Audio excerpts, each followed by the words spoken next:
नमस्कार, मैं हूं निशीथ राणा। पॉलिटिकल आइडिया के इस अंक में आप सबों का बहुत बहुत स्वागत है। आज हम चर्चा करेंगे सीमांचल की। विधानसभा चुनाव में सीमांचल में 24 सीटों पर आज मतदान जारी है। आज इस विषय पर चर्चा करने के लिए राजनीतिक विश्लेषक और पॉलिटिकल आइडिया के संपादक प्रदीप कुमार जी हमारे बीच उपस्थित हैं। हम प्रदीप कुमार जी से जानना चाहेंगे कि सीमांचल में 24 सीटों का जो मतदान चल रहा है उसमें ओवैसी साहब की पार्टी एआईएमआईएम की क्या स्थिति होने जा रही है। पिछले विधानसभा चुनाव में ओवैसी की पार्टी ने 5 विधानसभा सीटों पर कब्जा किया था और तेजस्वी यादव के वोट बैंक में सेंधमारी करके मुस्लिम वोटों पर अपना एक तरह से एकाधिकार जमाते हुए आरजेडी को एक तरह से परेशान किया था। इस बार ओवैसी साहब की क्या भूमिका रहेगी, ओवैसी साहब की सीमांचल में क्या स्थिति रहेगी, हम जानना चाहेंगे पॉलिटिकल आइडिया के संपादक प्रदीप कुमार जी से। नमस्कार। ऐसा है निश्चित जी, सबसे पहले कि देखिए जैसे सीमांचल में 24 विधानसभा सीट है, ठीक है। अगर हम पिछली बार का आंकड़ा देखें अगर तो 24 विधानसभा सीट में वहाँ महागठबंधन में 11 सीटें लड़ी थी आरजेडी और 11 लड़ी थी कांग्रेस पार्टी, ठीक है। तो आरजेडी जो 11 लड़ी उसमें केवल 1 सीट जीत पाई थी और कांग्रेस जो 11 लड़ी थी उसमें 5 सीट जीती थी। एक फैक्टर है। और एआईएमआईएम जो है वहाँ 5 सीट जीती थी, मतलब 5 कांग्रेस, 1 आरजेडी 6, 5 एआईएमआईएम 11 और 1 सीट जीती थी सीपीआई एमएल के महबूब आलम, ठीक है, 12 बलरामपुर से, ठीक है। तो 12 विधानसभा सीट मिला था आपको बीजेपी के खिलाफ, ठीक है। और महागठबंधन एनडीए में जो है यहाँ लड़ी थी 11 सीट बीजेपी भी 11 लड़ी, आरजेडी भी 11 लड़ी, कांग्रेस भी 11 लड़ी, लेकिन बीजेपी 11 में जीती थी 8, जेडीयू लड़ा था 10, माने एनडीए में जीती 4। हम इसलिए बता रहे हैं कि तब फिर समझने में आसानी होगा कि ये चुनाव ओवैसी के लिए कितना इंपॉर्टेंट है, ठीक है। वीआईपी लड़ी थी 2, एक भी सीट नहीं जीत पाई थी और हिंदुस्तानी अवामी मोर्चा 1 सीट लड़ी थी, नहीं जीत पाई थी, ठीक है। अब इसका मतलब क्या हुआ? इसका मतलब यह है कि 3 कोण है इस चुनाव का। एक है बीजेपी, जदयू फैक्टर कम है वहां, एक है बीजेपी, दूसरा फैक्टर है आरजेडी और कांग्रेस चूंकि एक पाले में है, और तीसरा फैक्टर है एआईएमआईएम। इसलिए तीसरा फैक्टर है क्योंकि पिछली बार जो ये 7 सीटें मिली थी मात्र महागठबंधन को, अगर एआईएमआईएम नहीं रहती तो ये महागठबंधन को 17 सीटें मिलती कम से कम, समझिए, ठीक है। तब महागठबंधन को 17 सीटें मिलती। 2015 का निकाल लीजिए आप आंकड़ा, 15 में बीजेपी को मात्र 3 सीट मिली थी वहां सीमांचल में, ठीक है। तो साबित हो गया ये चीज कि आरजेडी का वोट कटा, इसीलिए एआईएमआईएम को 5 सीट जीतने में मदद मिला और इसीलिए बीजेपी भी बढ़ के गई 12 पर। अब समझिए इस बार क्या राजनीति है। बीच में क्या हुआ कि जब तेजस्वी यादव उप मुख्यमंत्री बने तो तेजस्वी यादव एआईएमआईएम के 5 एमएलए को 5 में से 4 को तोड़ लिए, ठीक है। और इस बार क्या खेल हुआ है कि वो जो 4 को तोड़े उसमें से मात्र 1 को टिकट दिया गया है, 3 को का टिकट तेजस्वी यादव भी ने काट दिया, ठीक है।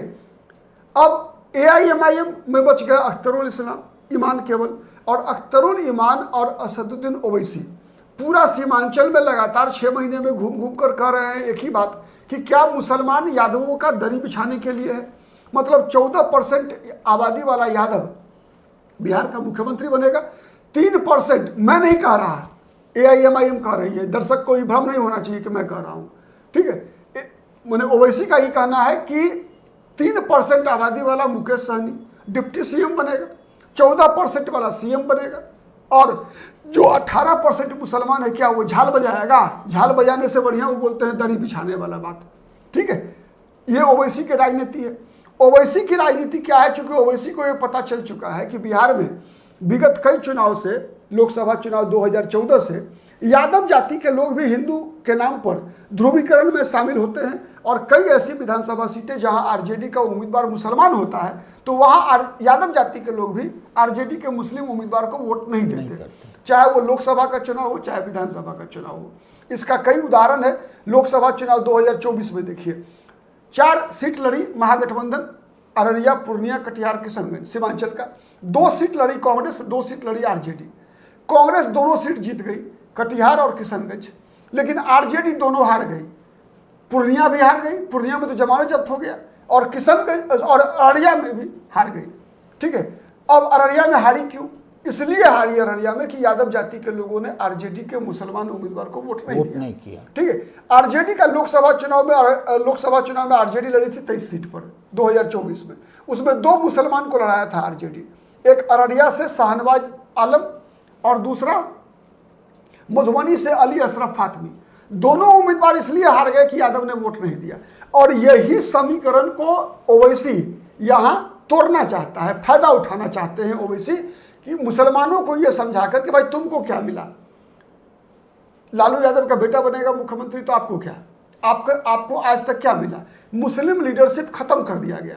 तो ओवैसी की रणनीति क्या है कि पूरे देश भर में अपना राजनीतिक विस्तार करना है।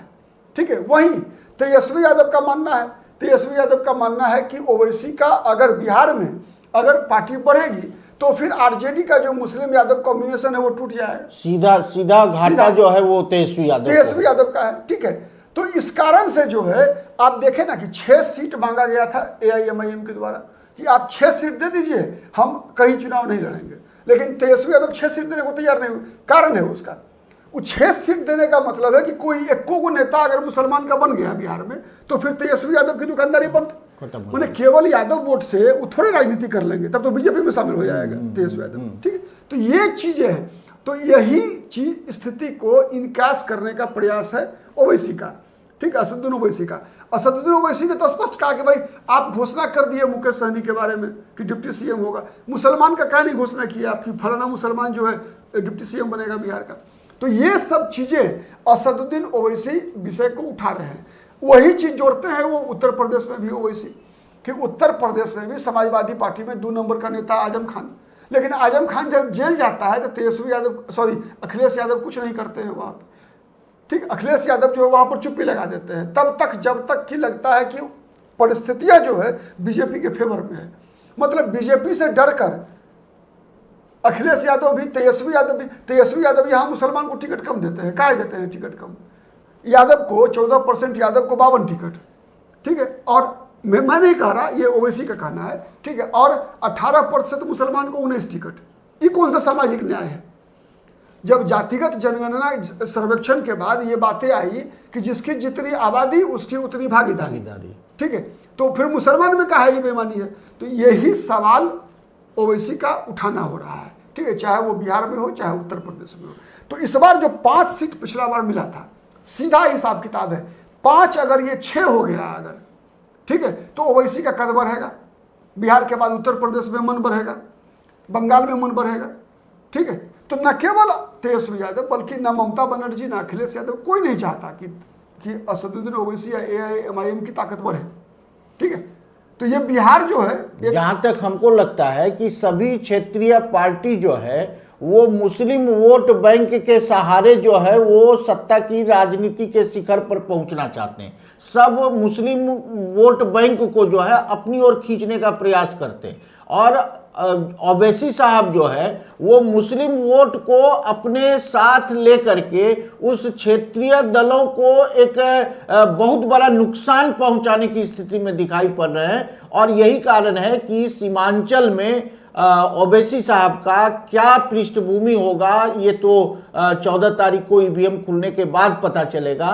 लेकिन अभी वहां के मुसलमानों पर इस बार, चूंकि पिछले विधानसभा चुनाव में जब 5 सीट जीत कर आए थे तो उनके तो 4 विधायक जो है तेजस्वी यादव जी के साथ चले गए, तो ओवैसी साहब की शक्ति में तो कुछ जो है वो कमी दिखाई पड़ रही है। लेकिन इस बार वहां के मुस्लिम मतदाताओं पर क्या प्रभाव है, आपको कैसा लगता है? वही 2 बात हम बताएंगे इसमें। देखिए, है क्या कि जो 5 विधायक जीते थे वो ओवैसी के नाम पे जीते थे।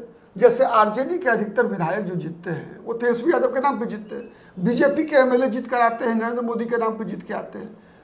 नीतीश कुमार की पार्टी के एमएलए जीत कर आते हैं, नीतीश कुमार के नाम पर जीत कर आते हैं। अपने नाम पर, अपने काम पर बहुत कम लोग जीत के आते हैं। ठीक है, एक बात तय है।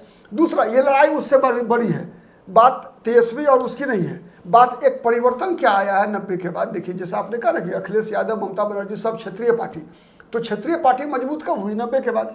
उससे पहले आप 90 से पहले चलिए, ठीक है, हम लोग की पीढ़ी तो देखिए 90 से पहले की भी राजनीति। 90 से पहले तो मुस्लिम वोट जो है सीधे सीधे कांग्रेस के पाले में था। नहीं, उससे बड़ी बात हम बता रहे हैं, कांग्रेस के साथ था, लेकिन अलग अलग जगहों पे अलग अलग पार्टियों को भी मिला करता था। ऐसा नहीं था कि एक छत्र राज हुआ करता। दूसरा कारण क्या था सुनिए।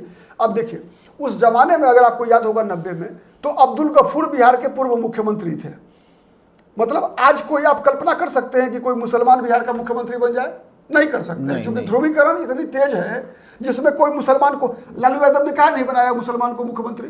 जब रामविलास पासवान मुस्लिम मुख्यमंत्री के नाम पर चल रहे थे तो कहा नहीं बनने दिया? इसलिए क्यों नहीं बनने दिया बताते हैं। तो अब्दुल गफूर बड़े नेता थे ना मुसलमान के 90 में, ठीक है। अब देखिए अब्दुल गफूर ही नहीं थे, मोहम्मद हिदायतुल्लाह खान विधानसभा अध्यक्ष थे, बड़े मुसलमान नेता थे, ठीक है। तारिक अनवर थे ना, कांग्रेस के प्रदेश अध्यक्ष थे तारिक अनवर उस समय में, 90 के दशक में। तारिक अनवर जो अभी कटिहार के सांसद हैं, 90 में कांग्रेस के प्रदेश अध्यक्ष थे। बाद में वो शरद पवार ग्रुप में चले गए थे। और जगन्नाथ मिश्रा के साथ बिहार के मुख्यमंत्री पद के लिए लड़ाई होती थी। दावेदार थे तारिक अनवर, ठीक है। उतना ही नहीं, जनता दल में आ जाइए, प्रोफेसर जाबिर हुसैन बड़े मुसलमान नेता हुआ करते थे, प्रोफेसर जाबिर हुसैन, ठीक है। गुलाम सरवर, ठीक है, बड़े मुस्लिम नेता हुआ करते थे मुसलमानों के। फैयाज भागलपुरी, ठीक है, बड़े मुसलमान नेता हुआ करते थे, बड़ा नाम हुआ करता था, ठीक है। तो इस तरह से मोहम्मद तस्लीमुद्दीन बड़ा चेहरा हुआ करता था मुसलमानों के बीच राजनीति में, ठीक है। लेकिन 90 के बाद क्या हो गया? 90 के बाद हो गया कि नहीं, मुसलमानों का नेता भी एक ही आदमी बनेगा। मतलब नहीं समझे, मुसलमान का भी नेता लालू यादव हो गए, यादवों के भी नेता हो लालू यादव, मुसलमान, मतलब प्रतिनिधित्व नहीं देना है। डर लगने लगा कि अगर कोई बीच में नेता खड़ा हो गया तो मुस्लिम वोट छिटक जाएगा। तो इसलिए एकाधिकारवाद का जो राजनीति था, तो आज जैसे मान लीजिए एक बात तो वाजिब है ना, ओवैसी का सवाल ये है कि भाई यादव का नेता लालू यादव, कुर्मी का नेता नीतीश कुमार, ठीक है, पासवान का नेता चिराग पासवान, सहनी का नेता मुकेश सहनी, मुसलमान का नेता कौन? ये प्रश्न चिन्ह है। तो सवाल यही उठा रहा है असदुद्दीन ओवैसी, ठीक है। असदुद्दीन ओवैसी का सवाल केवल इतना है कि मुसलमान का नेता कौन? तो क्या ये सवाल किशनगंज, कटिहार, अररिया, पूर्णिया, इसलिए मैं बोल रहा हूँ ये 4 जिला, इसलिए कि ये 4 जिला माना जाता है कि मुस्लिम बहुल क्षेत्र है, जहां 38% से लेकर 70% तक मुसलमानों की आबादी है। तो क्या अगर जो संदेश निकल कर जाने वाला है, 2-3 घंटे का मतदान बचा हुआ है वहां सीमांचल में, तो यहीं से निकल कर वो आवाज जानी है कि क्या ओवैसी का राष्ट्रीय पहचान मिलेगी। क्योंकि अगर आंध्र प्रदेश के बाद सबसे बड़ा अगर प्रेजेंस विधायिका में अगर कहीं दिखा तो बिहार में दिखा, ओवैसी का प्रभाव दिखा, AIMIM का दिखा। तो क्या पिछले प्रदर्शन से बेहतर कर पाएंगे ओवैसी? अगर कर पाएंगे तो राष्ट्रीय पहचान बनेगी, नहीं तो फिर हैदराबाद के सुल्तान बन के रहेंगे। तब तक फिर हम मिलेंगे किसी अन्य मुद्दे पर नीतीश जी। यानी कि इस बार सीमांचल में जो चुनाव हो रहा है, ओवैसी साहब की राजनीतिक प्रतिष्ठा और भविष्य भी दांव पर लगी हुई है। आज की चर्चा में इतना ही। सच्ची और निष्पक्ष पत्रकारिता के लिए हम पॉलिटिकल आइडिया अगले अंक में नए मुद्दे के साथ फिर हाजिर होंगे। आप हमारे साथ जुड़े रहिए और हमें प्रोत्साहित कीजिए, सब्सक्राइब कीजिए, लाइक कीजिए, शेयर कीजिए। धन्यवाद, नमस्कार।